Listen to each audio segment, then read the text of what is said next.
आज जो हम पढ़ेंगे वो है adjustment set of related to input and output GST, जिसका प्रैक्टिकल इलस्ट्रेशंस हम देखेंगे। ओके, मैं आपके साथ शेयर कर रहा हूं स्क्रीन।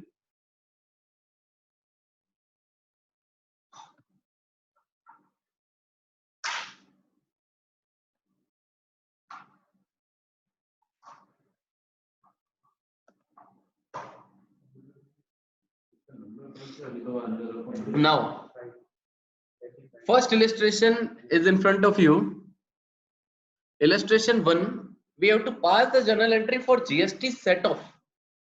अभी ऊपर जो जर्नल एंट्रीज लास्ट क्लास में हमने पढ़ी थी, उसमें हमने देखा कि इनपुट जब भी हमें मिलेगी वो कब मिलती है, जब हम कोई गुड्स खरीदते हैं, जब हम जीएसटी का पेमेंट करते हैं, तो इनपुट जीएसटी हमारे लिए असेट बनकर डेबिट होती है। ये हमें क्लियर होना चाहिए। तो जब हम उन्हें एडजस्ट करेंगे, जब हम उन्हें सेट ऑफ करेंगे, किसी के साथ एडजस्ट करेंगे, तो वो इनपुट जीएसटी हमारी क्रेडिट होगी, क्योंकि अब वो खत्म होने वाली है। और जो आउटपुट जीएसटी हमारी लाइबिलिटी बनती थी, इनिशियली हमने लास्ट क्लासेस में भी पढ़ा, तो आउटपुट जीएसटी जो हमारी लाइबिलिटी बनती थी, वो आउटपुट जीएसटी अब हमारे लिए पेमेंट के तौर पर इनपुट के साथ सेटल होने जा रही है। तो अब हम उसी की जर्नल एंट्री के बारे में समझेंगे, और वो ऑर्डर ऑफ जीएसटी सेटलमेंट जो हमने पढ़ा, उसे भी हम देखेंगे कि जीएसटी का सेटलमेंट किस तरह से किया जाता है। ओके, ठीक ना। तो ऐसे सिचुएशन में फर्स्ट इलस्ट्रेशन आपके सामने है, intra state GST set of mechanism. क्या कह रहा है वो? Intra state GST set of mechanism.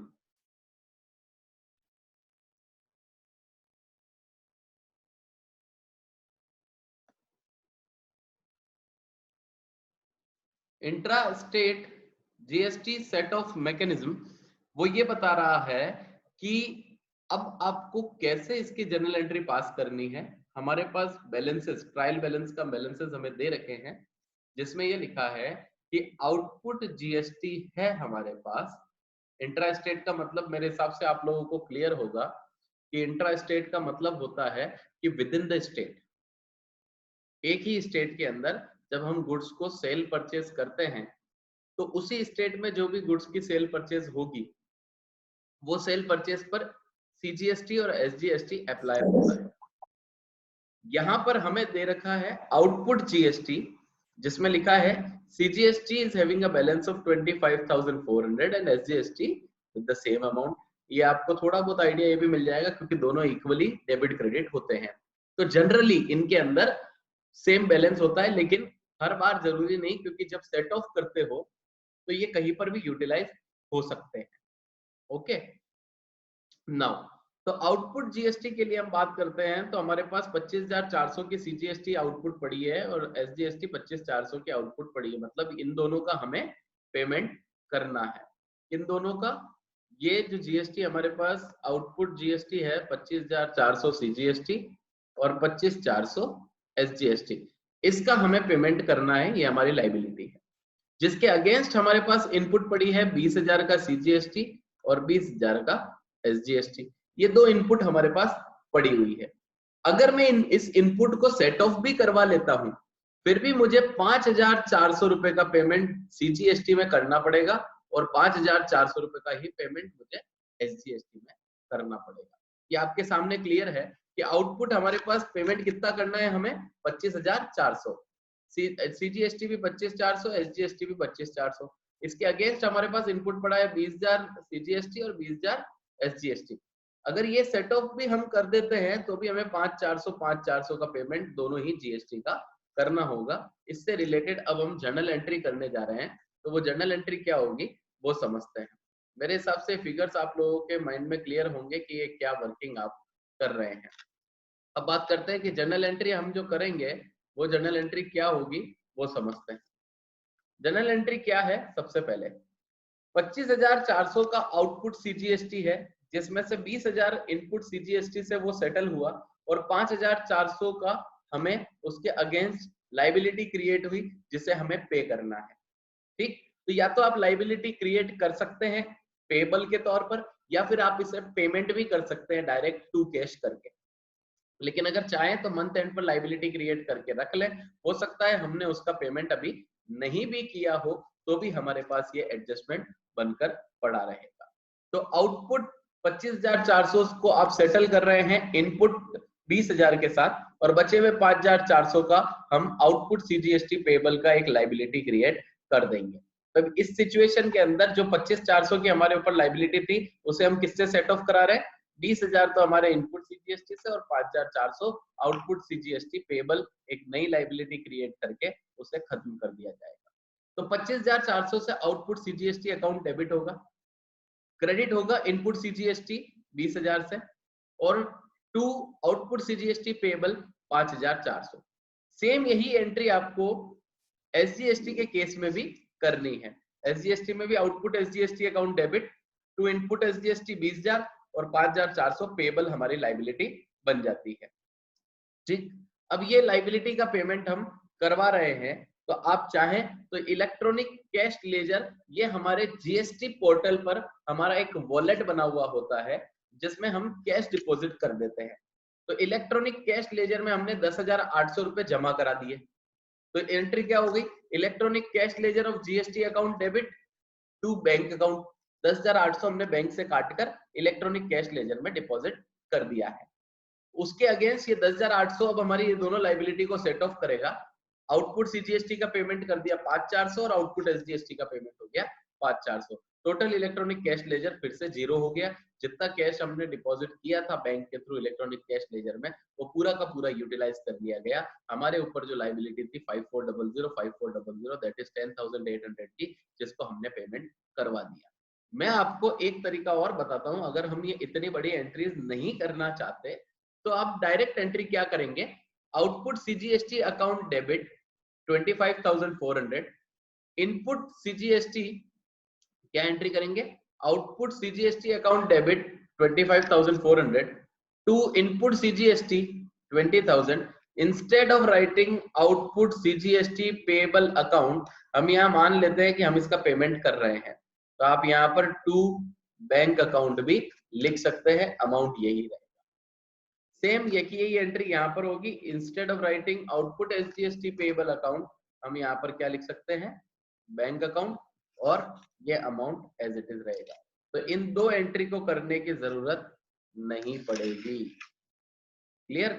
तो आपने, क्योंकि जितनी भी आपकी लाइबिलिटी आउटपुट की बन रही थी वो आपने 5,400 का पेमेंट कर दिया, तो ये भी आप एंट्री पास कर सकते हैं। लेकिन जो प्रैक्टिकली होता है, मतलब जो actual step by step working होती है, वो ये होती है कि सबसे पहले हम चेक करते हैं कि हमारी आउटपुट कितनी है, अगेंस्ट में इनपुट कितनी है, और हमारी लाइबिलिटी कितनी बनेगी जो हमें पे करनी पड़ेगी। तो यहाँ हमने 5,400 की लाइबिलिटी निकाली। फिर उसके बाद हमें ये टोटल मिलाकर पैसा कितना हो गया? 10,800 का पेमेंट करना है। 10,800 हमने जीएसटी के पोर्टल पर पैसा जमा कराया बैंक अकाउंट से, तो ये जीएसटी पोर्टल के कैश लेजर में 10,800 डिपॉजिट हुए। फिर इस 10,800 को हमने सेट ऑफ या उसका पेमेंट किया हमारी लाइबिलिटी जो थी उसके अगेंस्ट में, तो ये उसकी एंट्री हुई। ये प्रैक्टिकल लाइन बाय लाइन जो होता है उसकी जनरल एंट्रीज आपको यहाँ लिखी हुई है।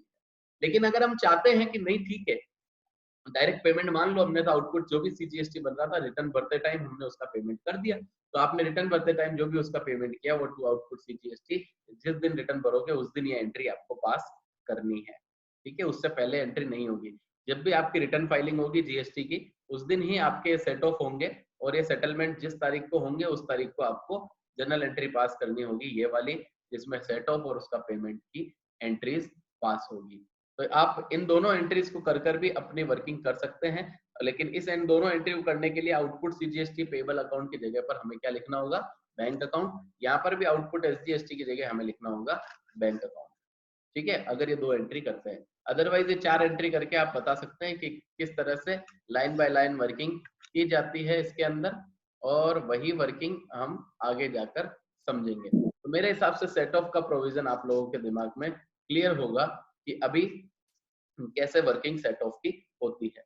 अब हम एक सेकंड इलस्ट्रेशन समझते हैं इसी से रिलेटेड, कि उसे और कैसे जीएसटी की वर्किंग में समझा जाए। From the following information of GST, we have to determine the GST liability of Rama and Sons. हमें जो इंफॉर्मेशन दे रखी है उसको देखते हुए हमें फाइंड आउट करना है कि हमारे रामा एंड सन्स हमारी एक पार्टी है जिसके ऊपर जीएसटी की लायबिलिटी कितनी होगी। आपको इस चीज की कैलकुलेशन करने से पहले मैं आपको फिर याद दिला देता हूँ, आपको वो ऑर्डर याद होना चाहिए जो इलस्ट्रेशन मैंने आपको, एग्जाम्पल मैंने आपको लास्ट क्लासेस में दिया था, बेटे, माँ और वाइफ का, ये तीनों चीजों का आपको ऑर्डर याद होना चाहिए। कॉस्ट कौन किसके साथ पहले सेट ऑफ होता है। सबसे पहला सेट ऑफ का ऑर्डर ये होता है कि खुद खुद के साथ सेट ऑफ होंगे सबसे पहले। अगर खुद के साथ सेट ऑफ होने के बावजूद भी हमारे पास कुछ लाइबिलिटी बच जाती है तो हम बेटे के पास जाएंगे, दैट इज आईजीएसटी। ये दोनों केसेस सीजीएसटी और एसजीएसटी के बता रहा हूँ। तो सबसे पहले सीजीएसटी खुद सीजीएसटी से सेट ऑफ होगा। अगर वो सेट ऑफ पूरा नहीं कर पा रहा है तो फिर वो सेकंड नंबर पर जाएगा आईजीएसटी के पास। अगर आईजीएसटी को यूज करने के बाद भी सेट ऑफ नहीं होता है तो फिर वो कैश पेमेंट करना पड़ेगा। इसी तरह से एसजीएसटी का है। तीसरी चीज, अगर आईजीएसटी की बात करें तो सबसे पहले आईजीएसटी खुद आईजीएसटी से, सेकंड सीजीएसटी से, थर्ड एसजीएसटी से। चलो अब हम इन आउटपुट की वर्किंग को चेक कर लेते हैं। सबसे पहले यहाँ इस क्वेश्चन को अगर आप देखेंगे तो आपको नजर आएगा कि क्या वर्किंग हो रही है। यहाँ आउटपुट जीएसटी लिखा हुआ है। इस आउटपुट जीएसटी के अंदर हमें आईजीएसटी दिया हुआ है 16,000, सीजीएसटी दिया हुआ है आउटपुट 26,000 और एसजीएसटी का आउटपुट 26,000। ये तीनों हमारी लाइबिलिटी है जो हमें पेमेंट करना है। वहीं हमारे उसके अगेंस्ट में हमें जो असेट के तौर पर इनपुट पड़ी है वो है इनपुट आईजीएसटी 25,000, इनपुट सीजीएसटी 15,000 और इनपुट एसजीएसटी 15,000। ये तीन हमारे पास असेट है और अगले जो तीन है वो हमारी लाइबिलिटीज। अब सबसे पहले हम आईजीएसटी का सेटलमेंट करते हैं। तो जब हम आईजीएसटी का सेटलमेंट करेंगे तो उस वक्त हमें ये ध्यान रखना है कि उस सेटलमेंट को करते वक्त आपको क्या वर्किंग करनी है। ये जो 16,000 रुपए हैं ये सबसे पहले खुद 25,000 से सेट ऑफ होंगे। चेक करने पर पता लगा कि आईजीएसटी की लाइबिलिटी हमारे ऊपर है 16,000 की, लेकिन हमारे पास आईजीएसटी की इनपुट पड़ी है 25,000। That means we are having sufficient amount of input to set off the liability of IGST. तो हमने इस 25,000 में से आउट ऑफ दैट 25,000 हमने 16,000 रुपए कहां डाल दिए, आईजीएसटी के पेमेंट करने में। तो अभी 25,000 में से 16,000 गए तो हमारे बचते हैं 9,000 रुपए। मेरे हिसाब से ये कैलकुलेशन अभी आपको नजर भी आ रही होगी और समझ में भी आ रही होगी। तो आईजीएसटी जो हमारे ऊपर लाइबिलिटी है सबसे पहले 16,000 की, उसे हम यूज कर रहे हैं हमारी आईजीएसटी की इनपुट जो 25,000 की है उसके against. That means we are having sufficient input to settle the output IGST. तो 16,000 रुपए हमारे वहां जमा हो गए। अब सेकंड नंबर आएगा सीजीएसटी का। सीजीएसटी की लाइबिलिटी हमारे ऊपर है 26,000 की। 26,000 में से 15,000 रुपए हमारे पास अवेलेबल है। 26 में से 15 गए तो 11,000 अभी भी हमें सीजीएसटी का पे करना बाकी है। Out of that 11,000 we are having 9,000 IGST. ये यूज कर लेते हैं, ठीक है। ये यूज करने के बाद भी अभी हमें कितनी पेमेंट और करनी है, 2,000 की। तो ये 2,000 का पेमेंट आप करोगे सबसे पहले सीजीएसटी के लिए, और जब एसजीएसटी की बात होगी तो एसजीएसटी कितना है हमारे 26,000 रुपए। उसके अगेंस्ट एसजीएसटी की इनपुट कितनी है 15,000। 26 में से 15 गए तो 11,000 रुपए आपको एसजीएसटी का पेमेंट करना होगा। ये कैलकुलेशन फिर से समझा रहा हूँ। आउटपुट आईजीएसटी है 16,000, उसके अगेंस्ट इनपुट आईजीएसटी पड़ी है 25,000। दैट मीन्स आईजीएसटी में हमें पेमेंट करने की जरूरत नहीं है, because we are having the IGST of ₹16,000 as an output जो हमें सरकार को देना है। वहीं 25,000 रुपए हम ऑलरेडी सरकार को आईजीएसटी के नाम का दे चुके हैं जिसकी इनपुट हमारे पास पड़ी हुई है। तो 16 में से 25 हटाएंगे तो भी 9,000 हमारे पास एक्स्ट्रा इनपुट रहती है। फिर बात आती है, चलो आईजीएसटी में कोई भी पेमेंट देने की जरूरत नहीं, खाली एक एंट्री पास करनी है, आउटपुट की लाइबिलिटी को इनपुट असेट के साथ सेट ऑफ करवाकर खत्म करनी है। सेकेंड नंबर आता है सीजीएसटी का। सीजीएसटी का ऑर्डर हमने पढ़ा था कि सबसे पहले सीजीएसटी किससे पैसे मांगेगी, आईजीएसटी से। आईजीएसटी पूरा यूटिलाइज होगा। अगर आईजीएसटी पूरा यूटिलाइज होने के बाद भी हमारे ऊपर लाइबिलिटी बचती है तो फिर सीजीएसटी खुद अपने बैलेंस में से उसका पेमेंट करेगी। क्लियर। अब यहाँ हम समझते हैं, या देखना आपके सामने है ये कि अगर हम इसको समझें तो यहाँ आपके सामने लिखा हुआ है नजर डालना आप इस पर। यहाँ लिखा है आउटपुट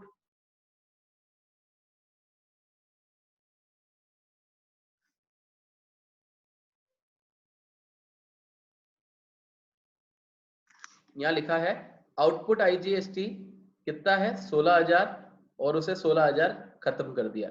अब बैलेंस कितना बचा हमारा 16 में से 25 गए तो कितना बैलेंस बचता है, वो हमारा बैलेंस रह गया। ठीक, 16 में से आपने 25 हटाए तो 9,000 अभी भी पड़ा है। अब आउटपुट सीजीएसटी की बात करते हैं। लाइबिलिटी कितनी है 26,000।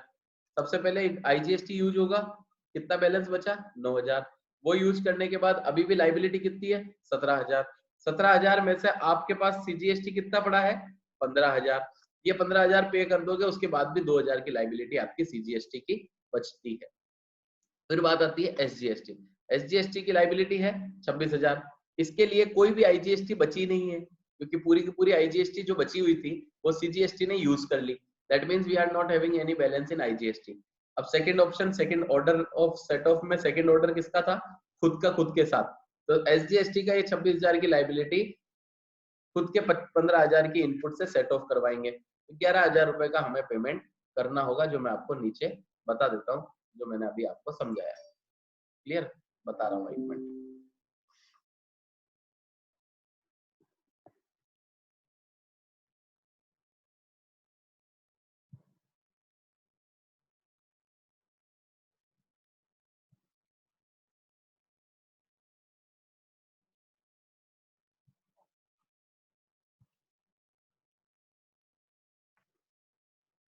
ये आपके सामने है आउटपुट आईजीएसटी 16 से 16 पूरा सेट ऑफ।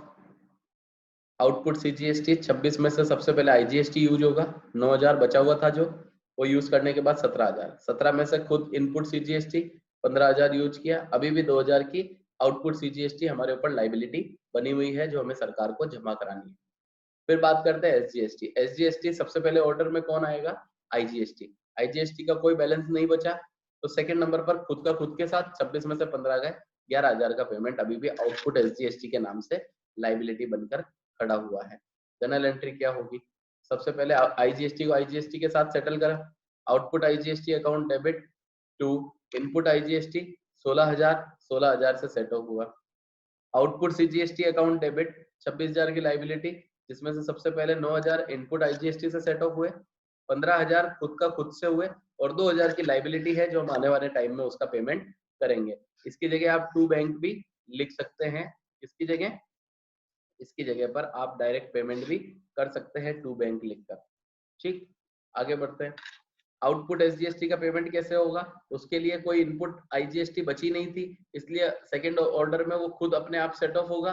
तो इसलिए हमने इनपुट एसजीएसटी को सेट ऑफ कराया 15,000, बचे 11,000। इस 11,000 में से टोटल अभी आप नजर डालोगे तो 11,000 तो ये पे करने हैं, 2,000 ये पे करने हैं।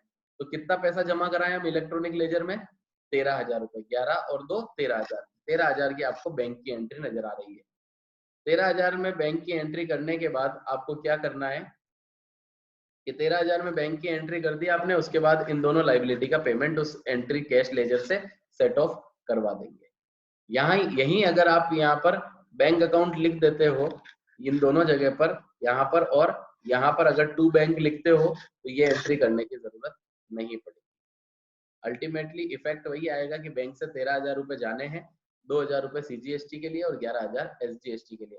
तो यहाँ टू बैंक लिख देते हो अगर दोनों जगह पर, यहाँ पर और यहाँ पर अगर टू बैंक लिख देते हो तो ये 2,000 और 11,000 ऑलरेडी 13,000 का पेमेंट हमारा कंसिडर किया जाता है। सो अभी जो हमने समझा इस क्वेश्चन के साथ, उससे मेरे हिसाब से थोड़ा बहुत कंसेप्ट आप लोगों का क्लियर हो गया होगा। और कुछ प्रैक्टिकल क्वेश्चंस आप भी ट्राई करें सेट ऑफ से रिलेटेड, स्पेसिफिकली सेट ऑफ से रिलेटेड आप प्रैक्टिकल क्वेश्चंस ट्राई करें। कुछ और रहेंगे वो मैं आपको कल की क्लास के अंदर हम इस टॉपिक को कंप्लीट करने की कोशिश करेंगे। ओके, सो आज के लिए इतना ही। Thank you.